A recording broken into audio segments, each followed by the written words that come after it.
Hey everybody, welcome back to Nikki T Live. Today, I'm your host Nick Taylor. So I'm a little flustered. I have an electrician at the house, and I've been going up and down checking on him. I digress. Today I'm hanging out with Chris DeMars, aka Salt and Burnham. If you know, you know. Chris, how you doing today, my man? Oh, I'm doing better than I thought I was. I had a long weekend. Saturday, I had a fishing tournament, and that was fun. But being on the water all day made me tired. And then I had to cross the border to Canada yesterday because I had a Oh, paintball no way. tournament. Yeah, so I play. I'm a competitive angler, so I compete in Okay. bass tournaments. But I'm also a Okay. competitive paintballer. So I fish in paintball tournaments. I play in paintball tournaments, and one of the teams Okay. I play on is in the Ontario Paintball League. So Oh, okay. Okay. a few times a year, I cross over. Right now is their first event series. There's 5 events in one of in the series, and Okay. the first event was yesterday. So I crossed over the border yesterday morning. I had to get up super early. Our first match was at 8:20, so I got up at 5 in the morning, crossed over, and yeah. So I play on a team in the OPL. So I was super tired yesterday when I got home. Finally Oh, went yeah, to yeah, yeah, sleep. I no. thought I'd be more tired today, but I'm actually not that tired. But it was a long weekend, dude. Cool, cool, cool. Awesome. Yeah, no, I've actually never played paintball. I don't know. I've actually, well, I don't know. It doesn't really appeal to me. I say that, but like maybe once I try it, I'd be like, I'm hooked. Who knows? Oh, dude, it's so much You know, fun. I mean, I've played laser tag a ton because they have that like in Montreal, there's like a place you can go to. That's kind of fun, but it's after a while it gets a little demoralizing when little kids start taking you out, you know? So That's how it is in paintball. Like sometimes some of the teams I play on or some of the leagues I play in with the teams I'm on, they'll have like okay. younger players, like 10, 11 years old. And I'm telling you, man, Oh, that young, okay. some of those younger kids, they can play. Like I had a kid on my team when I play in the national level. I play on a team in the Yeah. national league.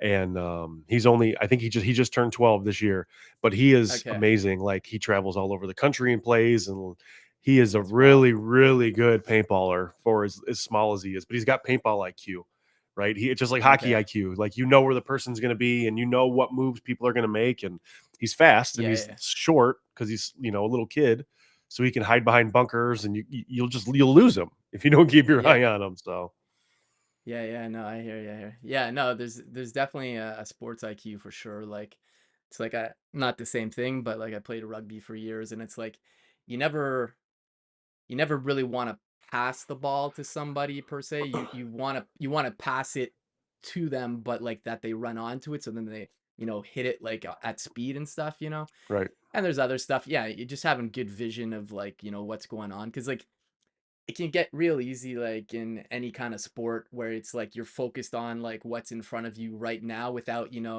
going like, okay, yeah, I might run into this person, but there's like three people open over there, maybe I should right. just dish it off or whatever. I'd Not be scared to exactly the play same, but rugby. I'd be scared. Like how you like laser tag. I don't. I'll do flag football. Like your laser tag is flag football for me. You can do the hard okay. stuff with rugby. I'll get shot with the paintballs. Okay. Yeah, yeah, it's kind of funny because like I was asked to play football when I was younger because like hmm uh, I'm not that tall. I'm only like 5'7", but like I don't know. I've been working out since I've been 16, and so like I guess I was somewhat built at an earlier age. But I was actually scared to play football because which sounds maybe odd considering I played rugby, but like the the fact that you have all this gear on and like I Yeah. just remember this was like if I'm talking like 90s, I don't know how much this happens now, but like people just tackling people in football where you don't wrap people, you just basically spear people. And like, Yeah. I just remember hearing about all kinds of knee injuries just because of like helmets and, and that I was just like, I do not want that. And then somebody eventually, it's nothing to do with what we're talking about, but like, I was a big fan of basketball and I played basketball for years until like pre-university. And then not being that tall and obviously just wasn't, cutting it compared to other people. I don't know. I just ended up playing rugby and it just sounds funny because, like you were saying, you're scared of rugby, but like it's actually, I mean, don't get me wrong. It's definitely, you can still get injured for sure. Like Oh there's yeah, no doubt totally. about that. But oh, thanks for the follow, Vishlin. Yeah, we're gonna get to open source stuff too. We'll tackle that. But it was like you typically only hit people as hard as your body can take it versus like when you're in a full like fully covered in like armor basically you Yeah, hit even harder. And don't get me wrong, like I mean the game has evolved a lot. Like I mean you look at like anybody like New Zealand, Samoa, those guys are beasts. Like I used to play in the forwards, but the backs are literally bigger than the forwards sometimes now. You got like right. some guy like picture somebody like the size of the Rock running at you, like, and that's Yeah. not the forward. Anyways, I digress. I digress. But and anyways, but that's cool you do fishing too. My buddy's a big fishing guy, and it's not really my thing, but I've gone out a few times, and it's fun just hanging out, just relaxing. Because I'm assuming you go fishing early in the morning, typically. Well, so it really it depends. Like if I'm fishing a tournament, um, blast off is what you call when everybody starts heading out, hitting the water. Yeah. You can dump in a boat, right? We call it dumping in. And I don't have a boat. I'm a co-angler, so I'm hopefully going to get a boat in a few months. I just got to sell my dirt bike, which I do that too. Um, but depending on the tournament, last year when I was fishing the Major League Fishing BFLs, which is the Bass Fishing League, which is like a weekend series of tournaments, and there's a handful of Okay. other ones that are in the MLF, the Major League Fishing. I think blast Okay. off usually was at 7 in the morning. Okay. Now, depends on who you talk to. Like I know a lot of guys that if they're not fishing a tournament, they're not going out super early. Like you could be Okay. on the water at like 9 in the morning if you're just, fishing, and you'll be able Okay. to Okay. catch fish. But a lot of the tournaments blast off is early because you have to check in depending on your start time. So Yeah. Yeah. Okay. Gotcha. Gotcha. Yeah. No, I've always enjoyed it more. Like I have my friend Scott, who's he's awesome. He's just good at saying like, hey, this is what we're doing, do you want to come? He's that yeah, kind of guy. So right. I'm like, yeah, sure. Fishing, sure. Go to a lodge, hang out for a weekend, I'm in. But yeah, it's not usually my go-to thing myself. But anyways, and I wanted to say a bad joke. It's all about the bass. I don't know. It's all about the. Anyways, I had to do it. I had to throw it out there, even if it is received very poorly. Oh well. Oh Hey, well.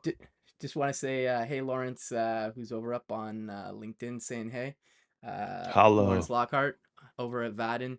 Uh, I can't say I can't message on my LinkedIn live for some reason. I've tried it multiple times. It only worked once. So anybody that's on LinkedIn, I see your messages, but I'm just gonna respond verbally. So anyways, Yeah, um, it's a little cool, wonky. cool. Like when Taylor does his, guidance counselor 2.0, I'll pop Yeah, in on LinkedIn and I'll start typing, but like sometimes the messages are delayed or like I'll never even yeah, see like replies to like what I'm saying in the chat through chat. yeah, yeah, And then I get like LinkedIn notifications after the fact. It's yeah, yeah. No, I janky. hear you. I hear you. Yeah, and I've noticed when you do get like if somebody likes your comment or something on LinkedIn Live, I can't see it in the website, but if I go to the app like on my phone, Right. I can see them, and I don't know what's Yeah. up, but this is kind of all like a fun way to tie it into like we're talking about community, because Yes, all this sir. stuff we've been talking about is community. We were talking obviously maybe not tech adjacent community, but like fishing league, Yep. paintball, rugby, like sports. Those are It's all all community. Yep. communities, Yep. and I'm kind of glad we kind of started with just like talking about all this other stuff, because this is something that I mention to people. Oh, Lawrence is coming over to Twitch. Hey, good to see you, my man. It's something that at least in the tech space, it's like people get fixated on going to tech events, and I Yeah. and I understand why. Like you're trying to land a job. I need to go to like a JavaScript meetup, or like I need to go to this web dev meetup, and there's definitely nothing wrong with doing those things. But the thing I try to stress to people is your community is like literally everywhere. I'm not saying go bug your fishing friends saying, hey, I'm looking for a new DevRel job or something, but I can't tell you how many times I've just been out with friends and I'm just saying like, oh yeah, I just been working on this, or my buddy's looking for a job, and then somebody will, and we're just having like a beer, or like out for a coffee or something, and they'll be like, "Oh, my buddy works over here. Just tell your friend, I'll give you the email. Just drop him email, say, Chris said just hit him up." And that has nothing to do with being at a tech meetup. So like I always kind of like to bring that perspective to, like, you know and it's really like a lot of people, I see this happen more with people who are trying to land a job immediately, and it's like you just kind of have, there's also the, like, the long game. We can kind of touch on all these things, like, uh y- you know I've known you for a few years now, but like, if if somebody I've never met before just came up to me and just said, "Hey Nick, I just joined Virtual Coffee. Can you find me a job?" I'm I'm gonna be polite about it, but I'm gonna be like, No way. Like, I Right. don't know you. I like There's no you went straight into transactional mode Right. versus like, hey, let me get to know you, and I don't know what your thoughts are on all that stuff. So I can touch on both those points I want to touch on, and it's great that you bring up, community, because a friend of mine, he's in the tech space a little bit, but he's really really um, involved in the paranormal community. Like, that's another micro Hmm. community that I'm in, the paranormal. Like, I just got Yeah. this brand new book the other day that I ordered by Jeff Meldrum, called Sasquatch Okay. Legend Meets Science. Right, all you can't see him, Yeah. well, you can sort of see him, but like all these books back here, there's 3 shelves of books. That's all of my paranormal books on Yeah. UFOs and ghosts and cryptids and cryptozoology. And like, I am a part of that community, right? That's a little micro community for me. And then the paintball community and the fishing community, all these little things, the art community. If you're into art, like, I'm sure you're in that community, right?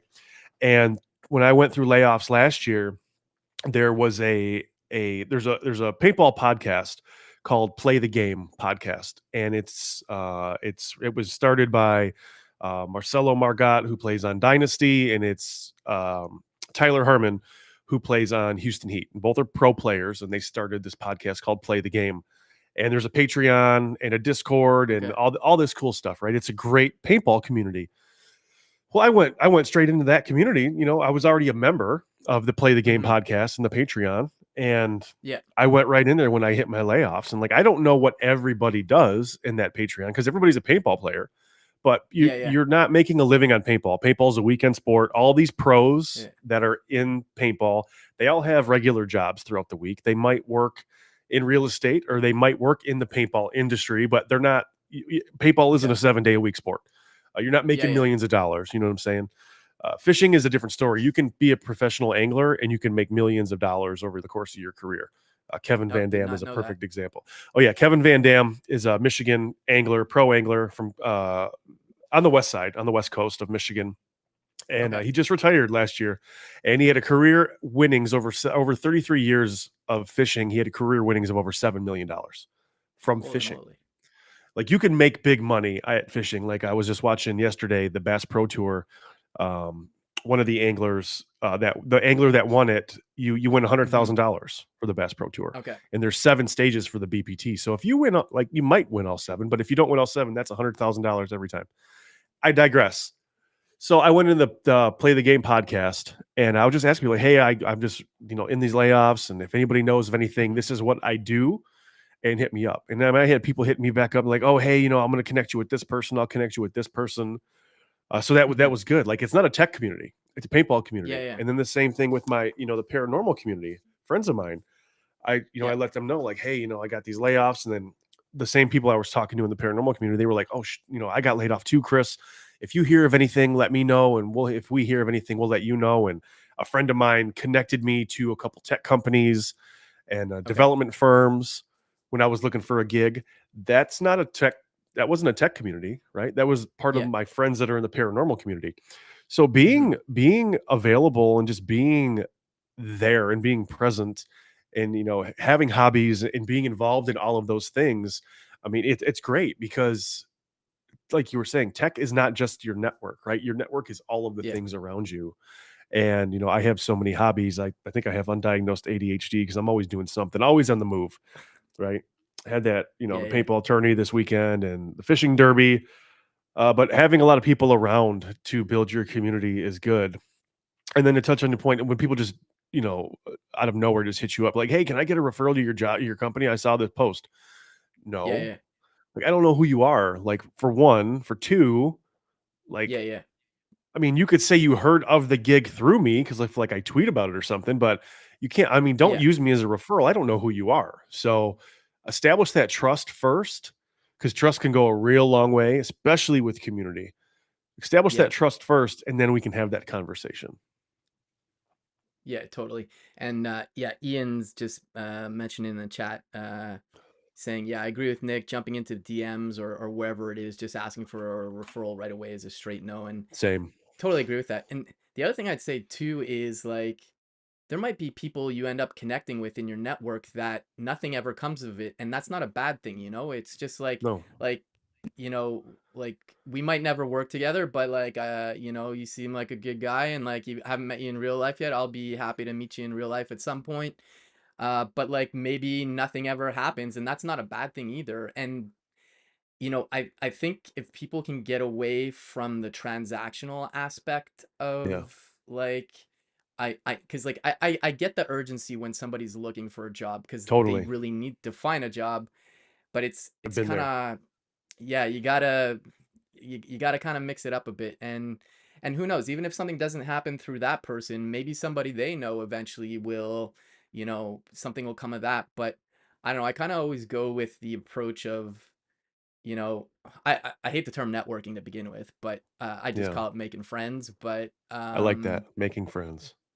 you know, but I kind of, you know, I think I'm generally pretty good at this, but like I try never to assume I'm gonna get something out of this connection. You know, like Right. okay, we've connected, that's great. If something happens, that's awesome. But I shouldn't expect things. It's kind of like when people go to help somebody, you Mm. know?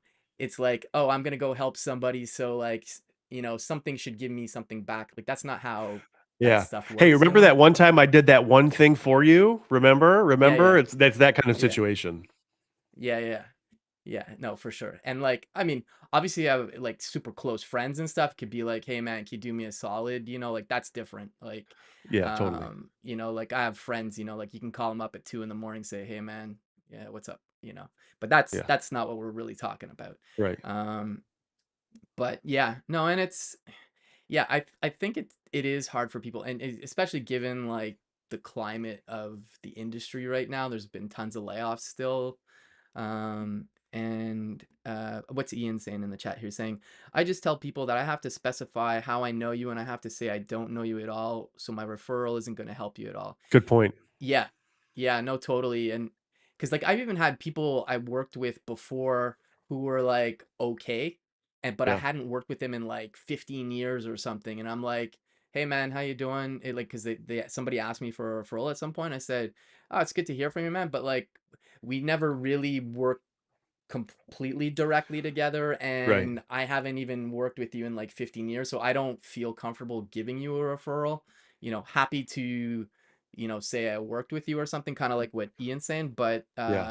the for myself at least, I have like a very small pool of people who I would be like right at bat for them immediately. Like, you know, Yeah. like if Becca said, "Hey, I'm looking for a new Same. role," boom, I'm there. You got your Same. referral, like no questions asked, you know.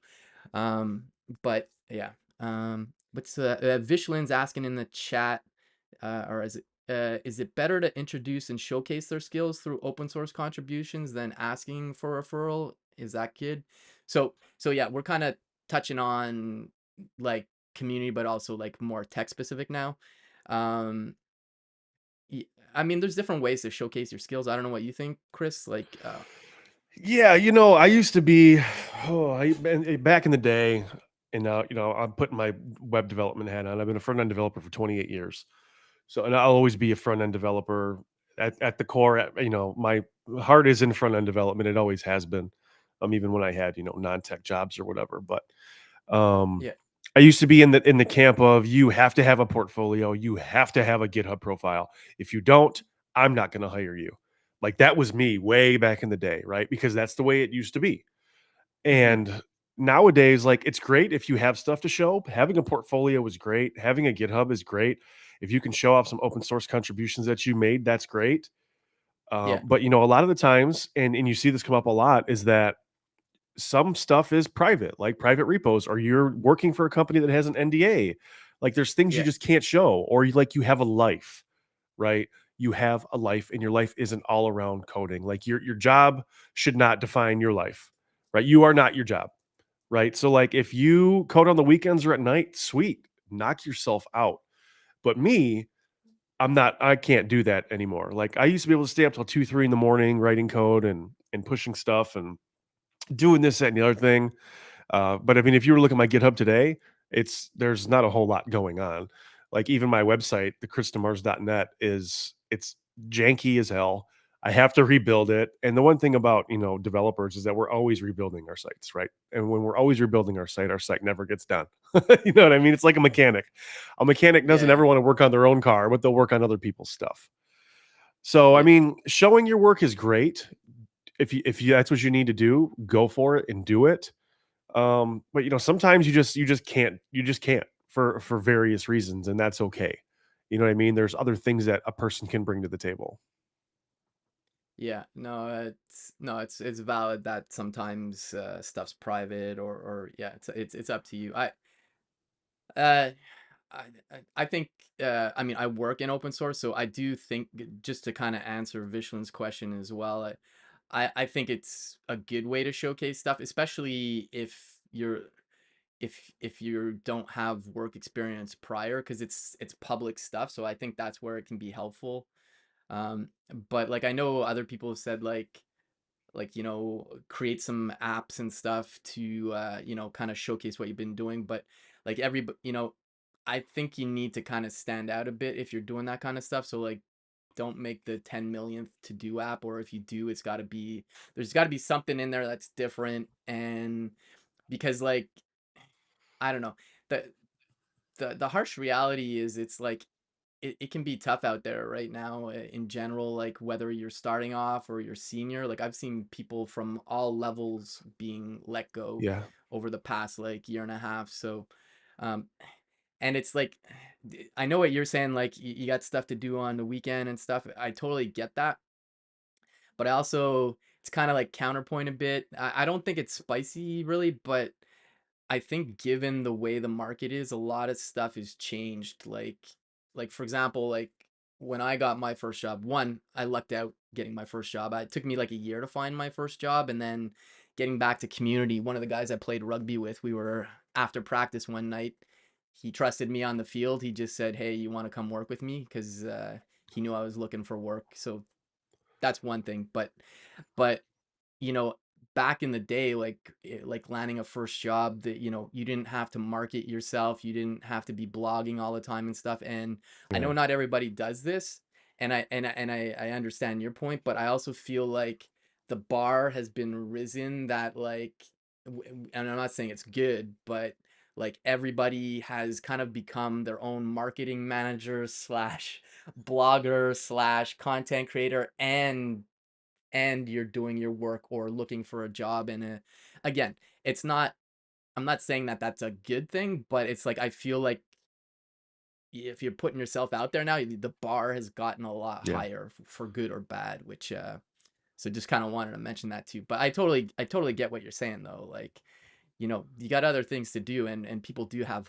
lives outside of work. yeah. Like I totally get that, but it's Well, rough and out there. it's the product of the environment, though. You know what I mean? Like you were saying, like it if the industry wasn't in the state it is right now, it'd be a different story, right? But it's really about on how bad do you want it. If you want Yeah. it bad enough, you're going to work. You're going to spend hours and hours and hours in your weekends on your building projects and doing that. But that Yeah, is yeah. also the state of the way things are today. Like you said, Yeah, yeah. you have to set yourself at a higher standard. You have to stand out amongst thousands, maybe millions of people for a gig. You know what I mean? So Yeah. it's very different too. But I mean, another thing too is if there's no way for you to show off like a GitHub profile, even if your organization does use GitHub, and Hmm. get like I've worked at other companies where we used ClearCase and we used TFVC, right? But I Okay. could say, hey, I worked on this website because it's public, and I worked Hmm. on so and so pieces of this website, or I worked on the accessibility or the performance of this, and I brought in this front end architecture. You can, if you go to the website blah blah blah.com and you know, Yeah. you view the source, or you check the, to check out the dev tools, you'll be able to see the, the stuff I put into it. And then if somebody asks you about that in an interview, you can break that down even more because you actually did that. Now, don't go in there Yeah, BSing yeah. your way through it. I mean, because a Yeah, BSer yeah. can spot a BSer. Sometimes people can get away with it, but that's always another way to do it too. If there's no really real way to contribute to open source in the Mhm. the work world, I guess you could say. Yeah. Also, just wanna say hey to my old coworker, Salma, who's in the chat. Yo, Selma's in Good to the see ya. house. I'm just happy she's here because she usually streams early in the morning and, like, Yeah, UK time, obviously, so, nice to see you here, Salma. Thanks for joining. thank you. Yeah, I got to hang with her, we did a stream of I think it was a few months ago, or was it before Christmas? I can't remember. But I was coming back from React Miami, and I was at the Toronto airport for a layover, and she Mhm. was flying in, and she was in the Toronto airport. Nice. And it's like, but where I was, like, I couldn't meet up with her. I was like, this is the closest I've come to meeting Salma in person, and so we basically just were, sending Twitter messages saying, "Hey, I'm in the airport. You're in the airport." That's funny. I hope I get to Anyways, meet her one day. I hope I still get to meet you, bro. We've been friends for what, 3, 4 years now, and we still have yeah, yet yeah, to it's meet been a in minute. real life. Yeah, I've got family in like outside of Toronto, so like Burlington and stuff, which is Yeah. like not too far away from because you're in Detroit still, right? Yeah, just right outside the city. I'm in the metro area. Yeah, yeah. So that's like a not too far a drive. I think that's like an hour drive over the bridge if I'm in Ontario, like Yeah. in like near Toronto. But yeah, either that or we'll definitely meet up at a conference at some point. But Well, it'll yeah, happen. It'll happen. Like yeah, McDonald's, yeah, it could happen. yeah. Yeah, I'm loving it. There you go, McDonald's. There We're we we're, we're go. throwing out all kinds of things here. Uh, I'll say the mandatory, sir. This is a Wendy's out of context, but just throwing This it is out a there too. Burger King. Yeah, yeah, yeah, exactly. Speaking of which, hot questions of the moment. If you ever eat at Wendy's, do you dip your fries in the frosty or not? Oh, if I get a Frosty, I will, Okay, 100%. cool. But All I'm right. not a I liked when Wendy's came out with their vanilla Frosty. I don't know. I'm a chocolate eater. Like every now and Okay. then I'll do like Reese's Pieces, Raisinets, what else? I think that's kind I of didn't like even the know they only. had those kinds of frosties. I thought there was only the chocolate No, no, no. frosty. I'm talking about like just candy. Just candy in general, Oh, okay, chocolate okay, okay, okay. candy. Like I'm not a chocolate fan. I just don't eat chocolate at all. I don't eat like straight up Okay, okay. Hershey's bars, right? Chocolate ice cream, chocolate cookies, none of that stuff. Yeah, But yeah. every now and then, like for candy, I'll eat a Reese's Pieces or Yeah, like I a see. peanut M&M or a raisinette. But like I don't like chocolate shakes. But I love chocolate Okay. milk, Okay. so it's one of those weird things. But yeah, no. Yeah. If in the chance I do get a frosty, I'm dipping fries. Bet. Yeah. Okay. Cool. Cool. I wonder if the difference between like chocolate milk and like other chocolate stuff is because like I'm assuming you're making chocolate milk with Quick or you buying it in the store I would do or it both. varies. I would do both. See, I Okay. grew up on powdered quick, Yeah. because Same here. that's when you don't have a whole lot of money growing up, you can't afford the good stuff. So we had powdered quick in the metal tin. You remember the metal tin? And you pop the top off with a Yeah. Yeah. spoon. The round top and the yeah Yeah, yeah yeah dude. yeah And you pop it back and pop it off with a spoon.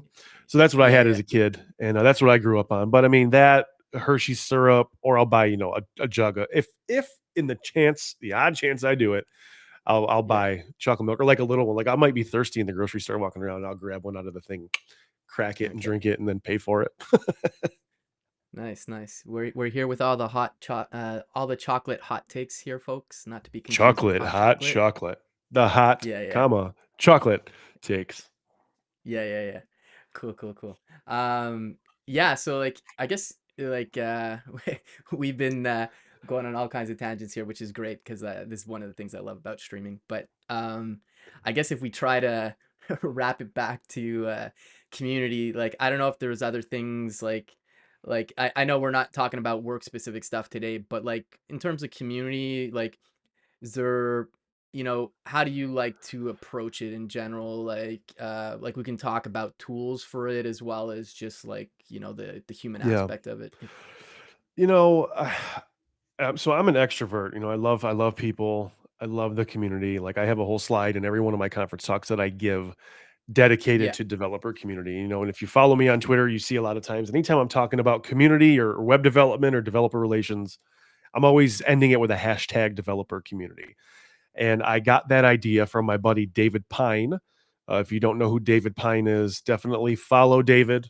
He's awesome. Like he and I look just alike. People confuse us all the time. We're tattooed and wear flat brim hats and goatees and beards. But Dave is an amazing, amazing developer. He's in the .NET C# space. He works for Microsoft, Okay. and like I've driven. He lives in Wisconsin. I've driven over to Wisconsin, and we've gone to. We went to a He loves Deftones, so I Okay. drove over there once and went to a Deftones show with him, and he and I link up at conferences and stuff. That's how we first met. Was a conference here in Detroit back in Okay. 2017, and I'd watch his talks, and he would talk. He would have a slide dedicated to developer community, and with the Mhm. hashtag developer community on it. And he was onto something.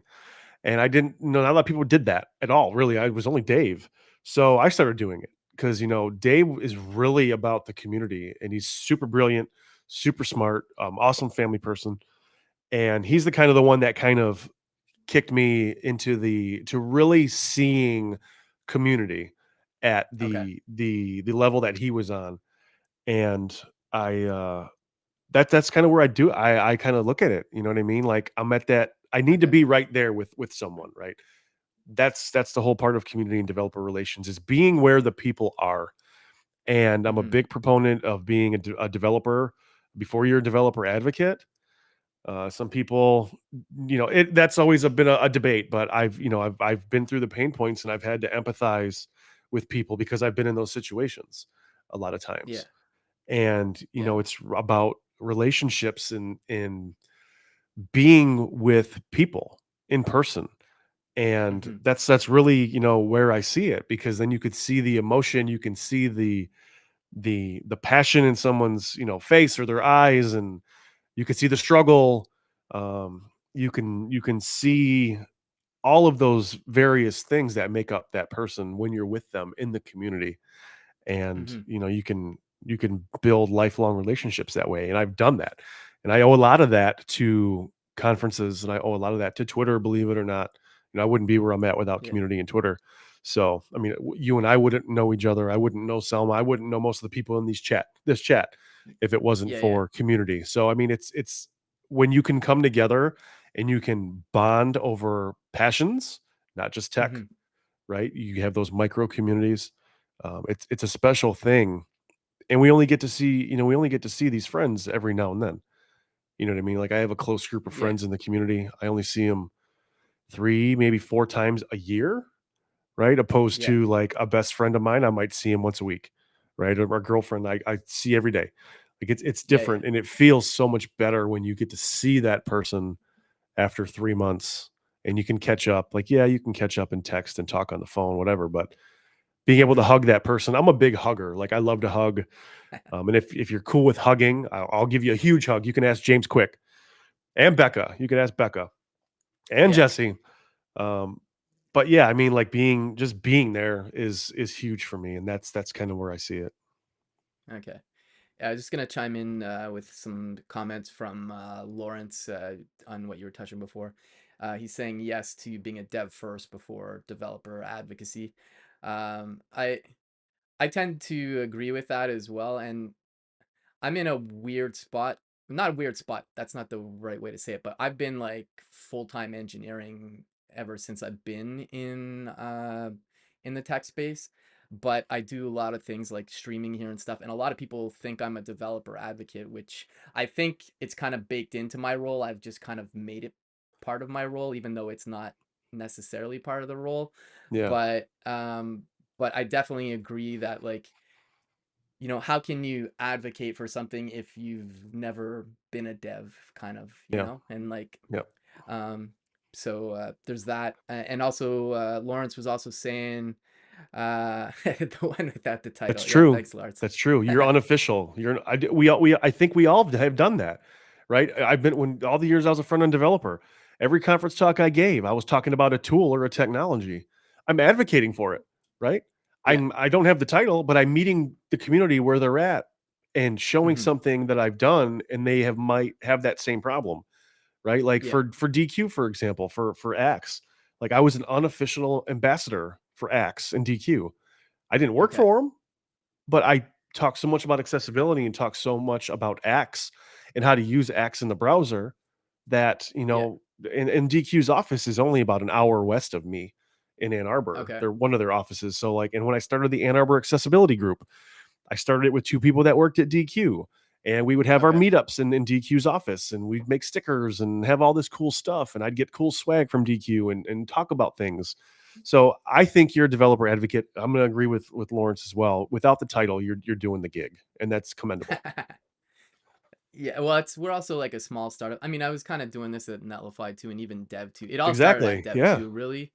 Um, that was also like, because one of my favorite things, like this really started with when I worked at Dev 2, because Dev 2, for folks who don't know, it's a blogging platform typically targeted for programming. That's pretty much what most people do, or like any kind of tech related stuff. And it it was kind of like a dream role for me at the time. I mean, it still is a dream role, but like I got to work in open source. I got to work out in the open, and because we were building community software, I was constantly, interacting with the community, and I just loved that. And then it happened I think it was, yeah, it's 2020. It's like after almost my first year there, we were doing Hacktoberfest with DigitalOcean, and then like me and my old coworker Christina Gordon, who's awesome.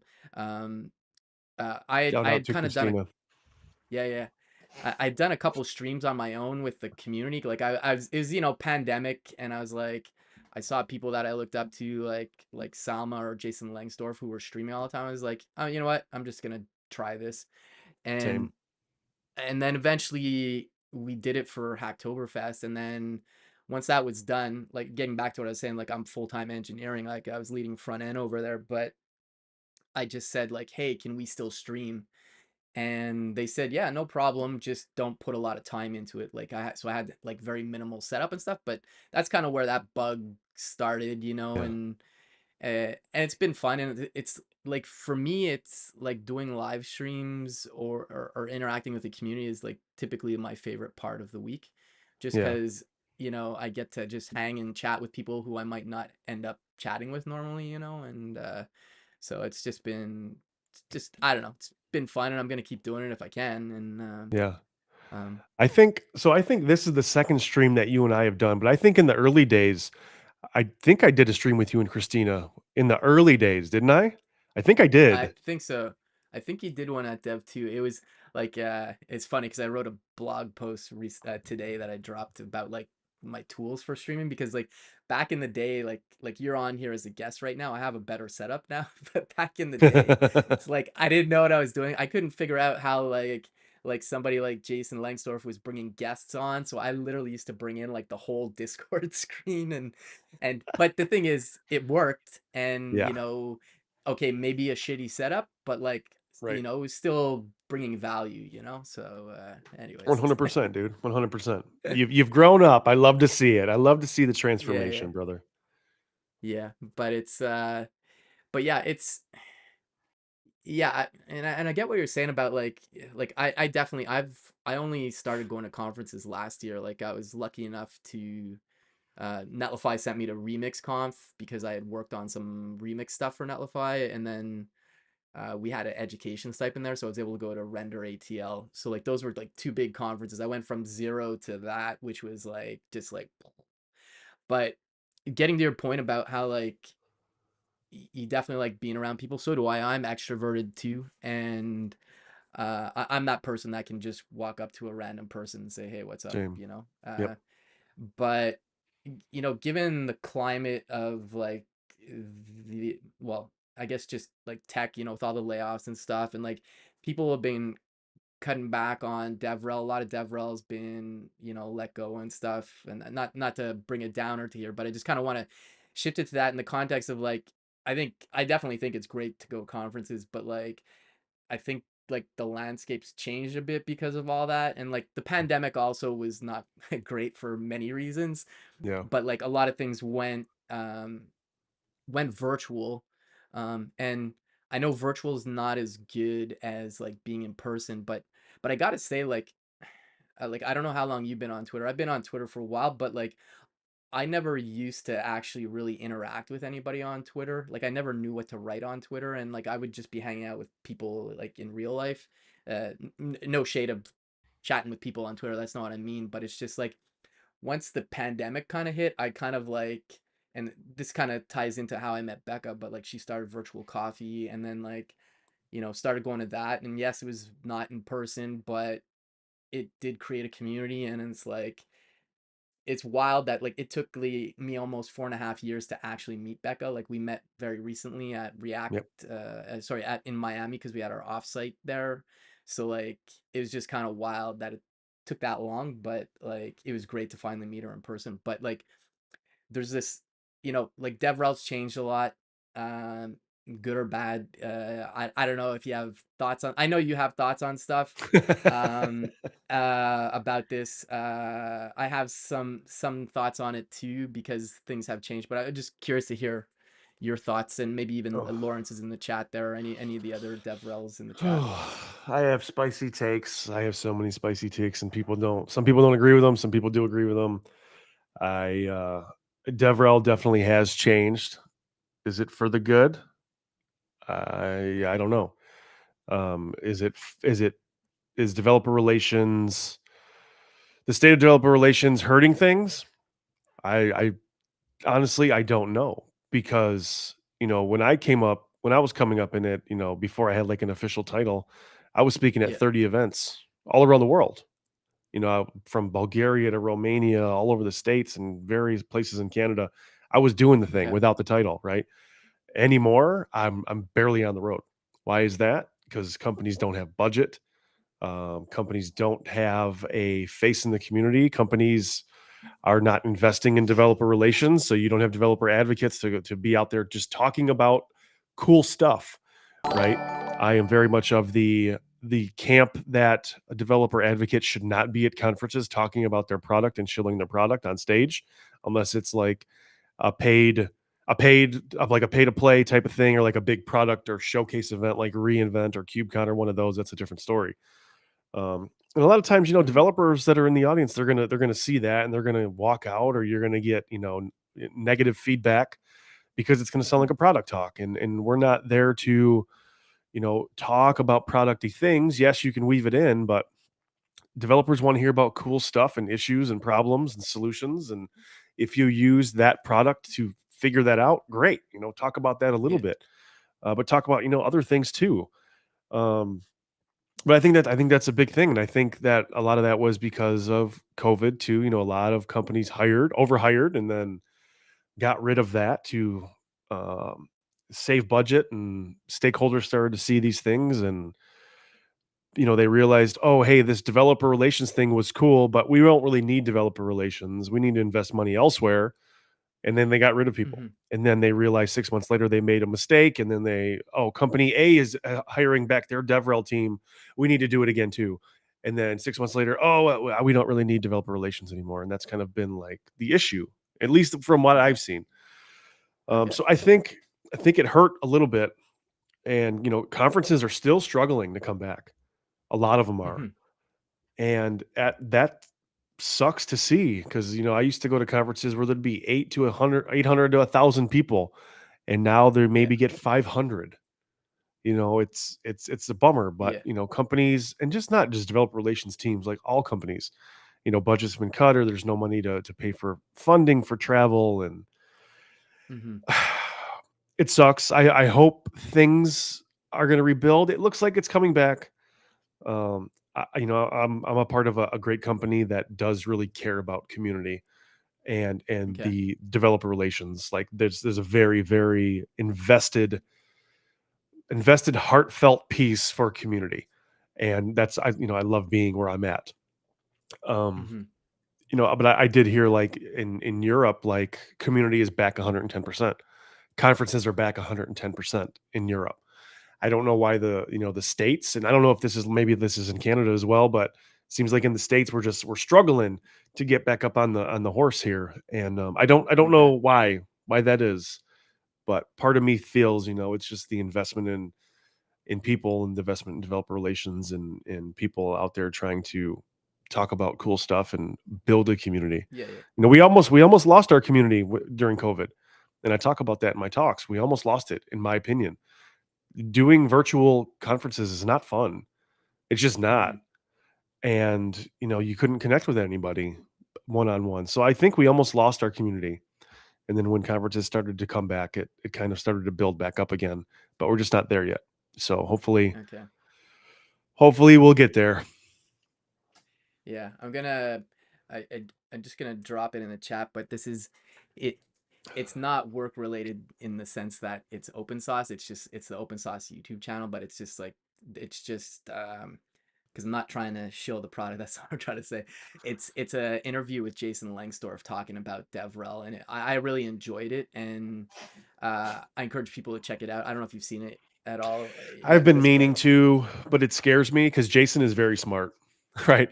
And I've been friends with Jason for a long time, and he knows what he's talking about, and he understands community and he understands developer relations as a not just an organization but a an entity, right? Developer relations is an entity. Hmm. He understands developer advocacy.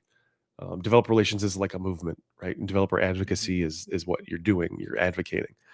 And Jason knows his stuff. He does. He just knows his Yeah. stuff. So I'm scared to see what he has to say about it. So I haven't even listened to it yet. Okay.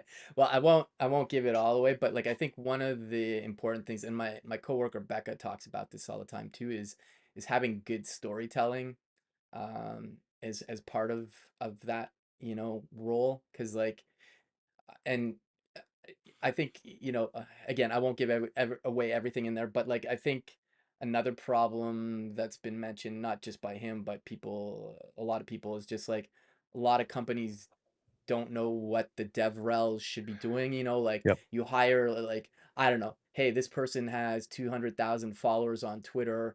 They work in tech. Let's make them a DevRel, and that brings in people for sure initially, Yeah.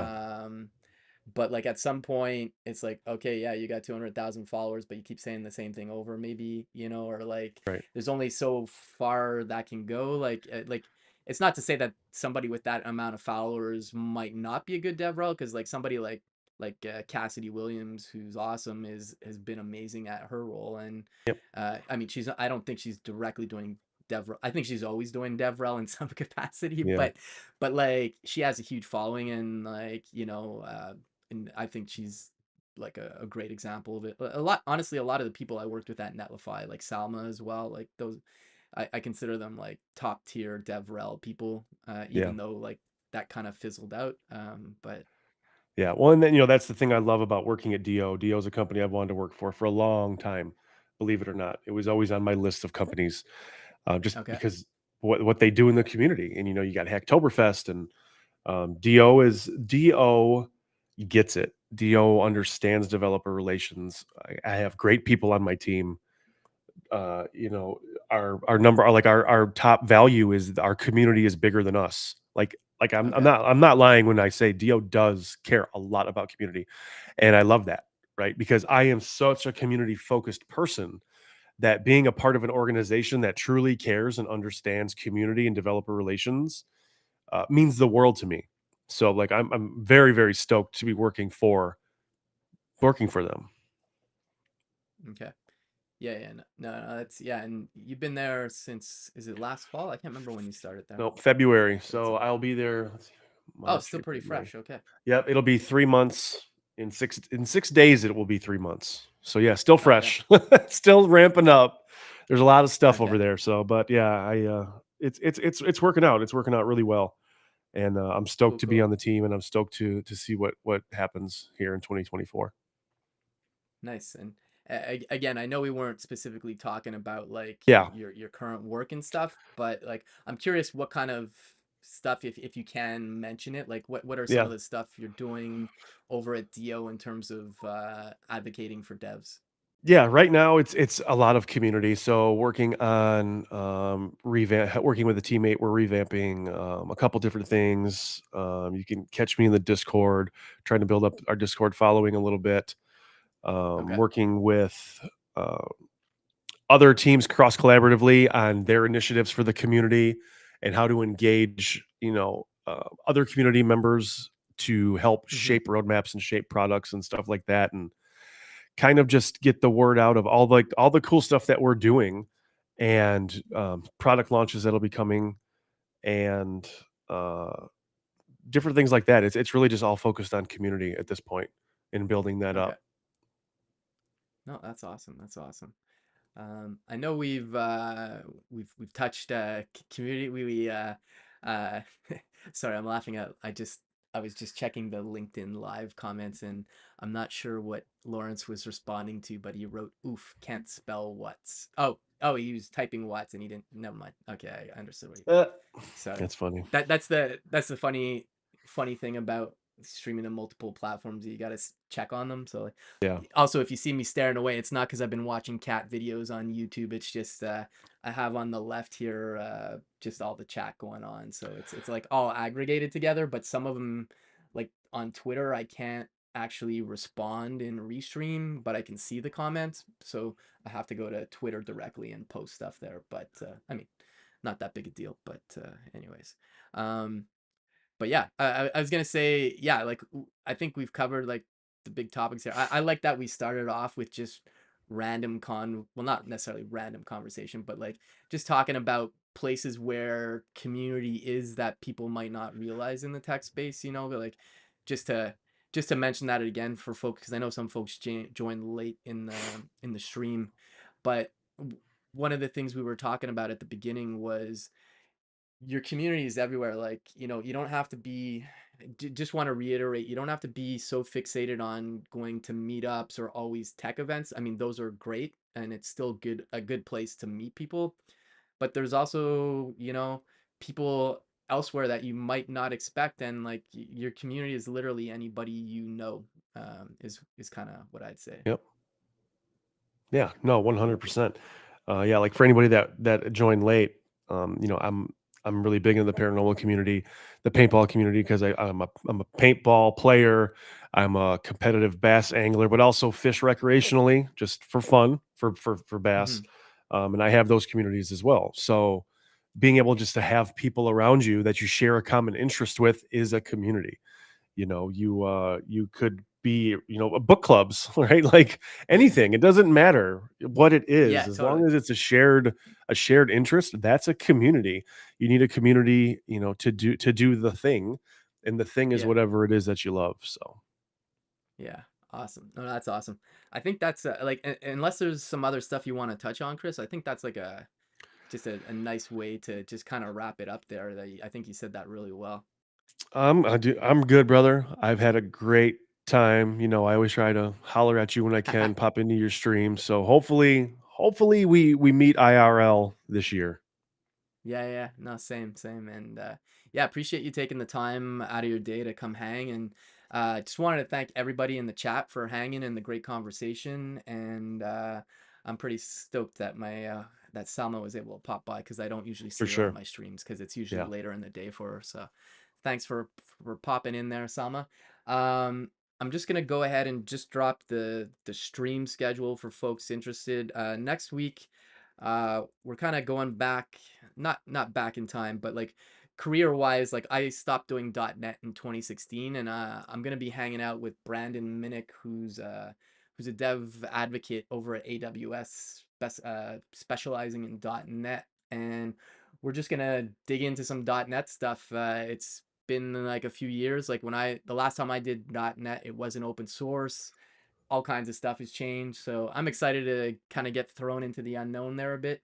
yeah. Um, and I wrote a talk years yeah, ago. It's on building accessible forms with Razor, and I haven't given that talk in years, right? And it's the only .NET C Sharpie talk I have, because with the okay, company I was working for at the time, the backend was written in .NET and C Sharp, and I was helping okay, some of the backend devs with UI components and work, and they were building forms in Razor, okay, and I had to okay, yeah, I yeah, had to show them how to make a Razor form accessible, and I wrote a whole talk on it. I wrote a whole talk on okay, using Razor, and I'm actually giving that talk So KCDC is in June, May, June Okay. next month. And the beginning of the week is the Kansas City .NET meetup. Okay. And I'm doing that talk at the KC.NET meetup, and I have Okay. to redo the talk. So like I have to like update .NET and C Sharp and figure out how to write Razor all over again. So it's funny that Okay. you Okay. bring up .NET, but Yeah, I'm excited to dig into it because like I did a lot of C sharp. I mean, I came from like my first job was like visual, not even Visual Basic. It started off converting like a literal basic program, like a DOS program, to Visual yeah. Basic, and Oh geez. then they moved to Visual Basic.net, and then I did a bunch of C sharp after that. But Nice. no, looking forward to it. But That's cool, man. yeah, no, I just want to say, yeah, thanks again for hanging out, brother. And Thank you. thanks again, everybody in the chat. And Chris, if you don't mind just staying on for 2 seconds, and everybody else, we'll see you next week. Peace.